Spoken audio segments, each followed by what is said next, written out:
ஆலயம் செல்வம் நம் அன்பர்களுக்கு வணக்கம். உடல் நோய் மனநோய் தீர்க்கும் இறைவன் முருகனுங்க. முருகனோட அருளை பற்றி தான் இந்த பதிவில் பார்க்க போகிறோம்.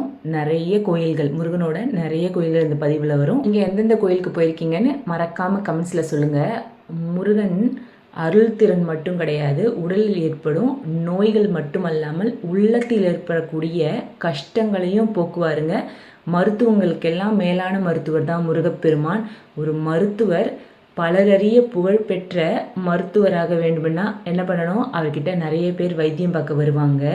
எந்த அளவுக்கு அவர் சிறப்பான வைத்தியம் பார்க்குறாருன்றது அவர்கிட்ட சிகிச்சை பெறவங்க சொல்லுவாங்க. அவர் ரொம்ப கைராசியான மருத்துவர்னும் அவர்கிட்ட சிகிச்சை பெறவங்க பலன் அடைஞ்சவங்க சொல்லுவாங்க. அதுபோல தாங்க நம்ம முருகனை எந்த அளவுக்கு மனசார நினச்சி வேண்டுறோமோ நமக்கு அத்தனை நன்மைகளை முருகர் தராரு.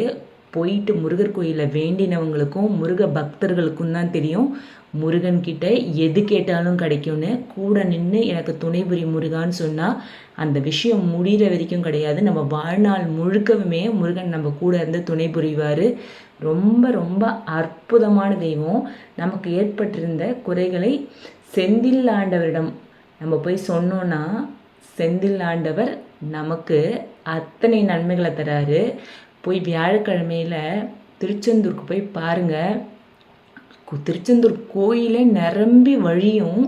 பௌர்ணமிக்கும் வியாழக்கிழமைக்கும் திருச்செந்தூரில் கால் எடுத்து வைக்க முடியாது. கூட்டம் நிரம்பி வழிகிற கோயில். எல்லா முருகன் கோயிலுமே கூட்டம் நிரம்பி தாங்க வழியும். அவ்வளவும் அருள் தருவார் நமக்கு.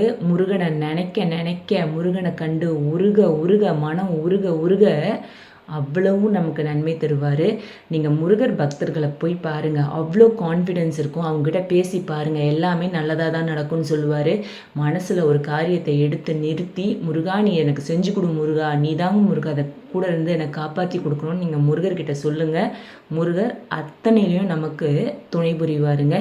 எத்தனையோ பேர் அவ்வளோதான் நமக்கு இந்த விஷயம் நடக்காது முடிஞ்சு போச்சுன்னு நினச்சவங்க கூட முருகன்கிட்ட ஒரு வார்த்தை சொன்னால் முருகன் அதை நிறைவேற்றி கொடுத்த பல கதைகள் உண்டுங்க. மனசில் நம்பிக்கையோடு இருங்க, முருகன்கிட்ட வேண்டுங்க. முருகன் எல்லாத்துலேயுமே நம்ம கூட இருந்து துணை புரிவார். எனக்கு ரொம்ப பெரிய ஆசைன்னா உலகத்தில் உள்ள அத்தனை கோயில்களையும் பார்க்கணுன்னு ஆசை. அதுலேயும் முருகர் கோயில் அத்தனையுமே பார்த்துடணுன்னு ரொம்ப ரொம்ப ஆசை. என்னால் முடிஞ்ச அத்தனை கோயில்கள் நான் போயிட்டு தான் வந்துட்டுருக்கேன். போயிட்டு வந்த கோயில்களை பற்றி எல்லாத்தையும் உங்ககிட்ட ஷேர் பண்ணிட்டு தான் இருக்கேன். முழு பக்தியை மட்டும் கடவுள்கிட்ட கொடுங்கன்னு தான் நான் திரும்ப திரும்ப என் பதிவுகள்லேயும் சொல்கிறேன்.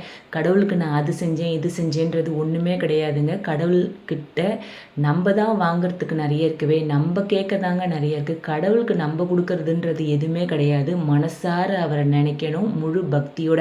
ஒரு தேவைனா கோயில் போகிறது, ஒரு தேவைனா வேண்டுதல் வைக்கிறது, ஒரு தேவைனா நம்ம நேர்த்திக்கடை செய்யறது, வேண்டிக்கிட்டு அதை செய்யறது, அந்த மாதிரி இருக்கக்கூடாதுங்க.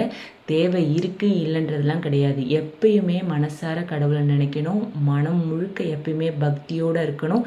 அடுத்தவங்களுக்கு நல்லது செய்யணும்னு நினைக்கணும். அடுத்தவங்களுக்கு நம்மளால் எந்த கஷ்டமும் கொடுத்துடக்கூடாதுன்னு நினைக்கும் போதே கடவுள் நம்மளை ஆட்கொண்டாருன்னு தான் அர்த்தம். முழு பக்தியோட கடவுளை போய் நினைங்க. முருகனை மனசார நினைங்க. முருகன்கிட்ட கேளுங்க. முருகன் அத்தனையும் கொடுப்பாரு. என் கூட நில்லு முருகான்னு சொல்லுங்க.